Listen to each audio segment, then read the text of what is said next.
देश में हाईवे बनाने की रफ्तार अब सुस्त पड़ गई है। सड़क परिवहन मंत्रालय के मुताबिक नवंबर के दौरान देश में रोजाना 17 किलोमीटर हाईवे का निर्माण हो पाया है।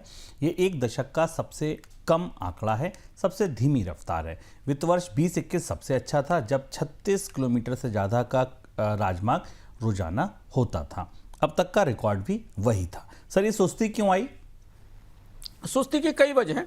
एक तो लैंड क्लियरेंसेस अब बड़ा मुद्दा बन रहे हैं हर जगह, क्योंकि जो डेवलपर्स हैं उनको लैंड खरीदने में, लैंड लेने में दिक्कत हो रही है और लैंड के प्राइसेस भी ज़्यादा हैं। और जो एक्विजिशन में डिले है, इन्वायरमेंटल डिले है, इस वजह से देरी हो रही है। दूसरा ये कि सरकार का फोकस बदला 2019 के बाद, 2018-19 के बाद, खासतौर से कोविड के बाद कि NHAI को घाटे से उबारा जाए, NHAI को कर्ज से उबारा जाए। तो NHAI के आंकड़े भी बेहतर हैं, NHAI ने अपने कर्ज में भी कमी की है, तो उस वजह से भी थोड़ी लागत को कम रखते हुए रफ्तार को धीमा किया गया।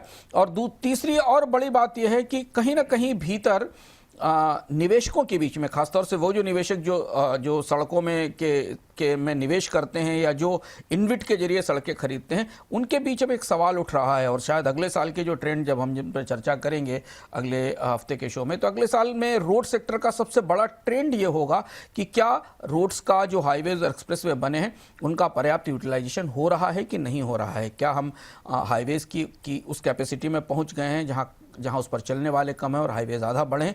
ये भी एक बहस बाजार में आकार ले रही है। तो कई वजहों से सरकार के बजट में कटौती, कैपेक्स में कमी, NHAI का घाटा और प्राइवेट इन्वेस्टर्स की तरफ से सीमित निवेश, क्योंकि पिछला दौर जो प्राइवेट और सरकार की पार्टनरशिप में सड़कें बनने का था वो बहुत अच्छा नहीं था। इन सारी चीज़ों ने सड़क के निर्माण की मांग को धीमा किया। बैंक लोन की दरें और कॉरपोरेट बॉन्ड्स की यील्ड में अंतर घटने की वजह से बैंकों की तरफ से कंपनियों को कर्ज की रफ्तार बढ़ सकती है। रिजर्व बैंक की तरफ से रेपो रेट में हुई कटौती के बाद कॉरपोरेट बॉन्ड्स की यील्ड में कमी आई है। इसके अलावा लेंडिंग को बढ़ावा देने के लिए हाल में रिजर्व बैंक कुछ कदम भी उठा रहा है। उन्हीं की वजह से बैंकों से कंपनियों को कर्ज बढ़ने की संभावना है। सर, क्या बढ़ पाएगा ये बैंकों का उद्योगों को कर्ज? कुछ आंकड़े मिल रहे हैं और जो बैंक के निवेशक हैं, बैंक के स्टॉक्स में निवेश कर रहे हैं, उनके लिए अच्छी खबर हो सकती है, क्योंकि अभी हमने RBI की रिपोर्ट पर कल चर्चा की थी जो बैंकिंग ट्रेंड पर आई थी। उसमें RBI ने ये रेखांकित किया था कि बैंकों के पास कर्ज की ग्रोथ उतनी नहीं है, ब्याज दरों में कमी के बाद भी कर्ज की ग्रोथ नहीं दिख रही है, और जबकि जमा पर ब्याज दरें कम करने में दिक्कत हो रही है। एक आंकड़ा जो बाजार से आया, जो बैंकों के स्टॉक्स को और आने वाले दिनों में मदद कर सकता है, कि भारतीय बाजार में लोन और बॉन्ड का गैप कम हो गया है। लोन और बॉन्ड का गैप ये होता है कि जो कॉर्पोरेट बॉन्ड पर मिलने वाली यील्ड है और जो बैंक का लेंडिंग रेट है, जिसको MCLR और हम EBLR कहते हैं, इनके बीच का फर्क क्या है, ये लोन बॉन्ड गैप कहा जाता है। तो कोविड के बाद कंपनियां बॉन्ड्स और कमर्शियल पेपर की तरफ गईं, क्योंकि वो सस्ते थे, जिससे कि कॉर्पोरेट क्रेडिट ग्रोथ कम रही।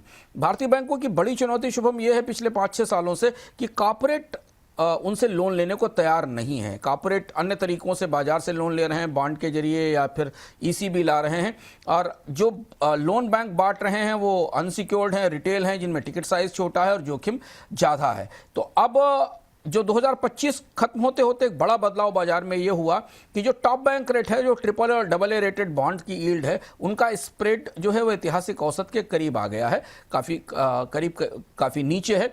और इसलिए अब मार्केट बोरोइंग करने का, बॉन्ड लाकर बोरोइंग करने का कॉस्ट एडवांटेज कम दिखाई दे रहा है। और यही वो एक वजह है जिस वजह से आप ये उम्मीद कर सकते हैं कि अगले साल लंबे समय बाद 2026 में बैंकों के पास उनके पुराने कॉर्पोरेट जो कि बड़े उनके कर्जदार थे वो वापस लौट सकते हैं। सर, एक और सवाल है कि इससे क्या जो बैंक कर्ज मांग बढ़ने की संभावना है वो आपको लगती है, कितनी पुख्ता लगती है? आमतौर पर शुभम ऐसा होता है कि जब लोन और बॉन्ड का जो गैप है वो कम होता है, तो हमें ये दिखाई देता है कि कंपनियां बैंकों की तरफ वापस लौटती हैं और कर्ज लेती हैं। क्योंकि बॉन्ड यील्ड स्थिर है, बैंक रेट कट से ब्याज दरों में कमी आई है, पुराना एक्सेस है बैंकों का कॉर्पोरेट में, तो इसमें अब बैंकों को फ़ायदा मिल सकता है। अच्छी रेटिंग वाले जो कॉर्पोरेट हैं, जिनका एक्सपोजर अच्छा है, उनके साथ बैंकों के कर्ज का आपूर्ति बढ़ सकती है। बैंकों के एनपीए भी कम है, कल आरबीआई की रिपोर्ट में कहा भी गया था, तो इसलिए कॉर्पोरेट लोन बढ़ाने का गैप भी है। एक और महत्वपूर्ण बात यह कि सरकार ने एक्विजिशन फिनांसिंग बढ़ाई है। अभी तक बैंक एक दूसरी कंपनी को अधिग्रहण करने के लिए सीमित आधार पर कर्ज देते थे, उस सीमा को भी बढ़ाया गया है। तो अब आने वाले दिनों में कॉर्पोरेट लोन बढ़ सकते हैं और बैंक चाहते भी हैं कि उन्हें अच्छी प्रोफाइल वाले, अच्छी रेटिंग वाले कॉर्पोरेट ग्राहक मिलें। इसका असर हमें बैंकों के लोन पोर्टफोलियो की सेहत बेहतर होने के तौर पर नजर आएगा।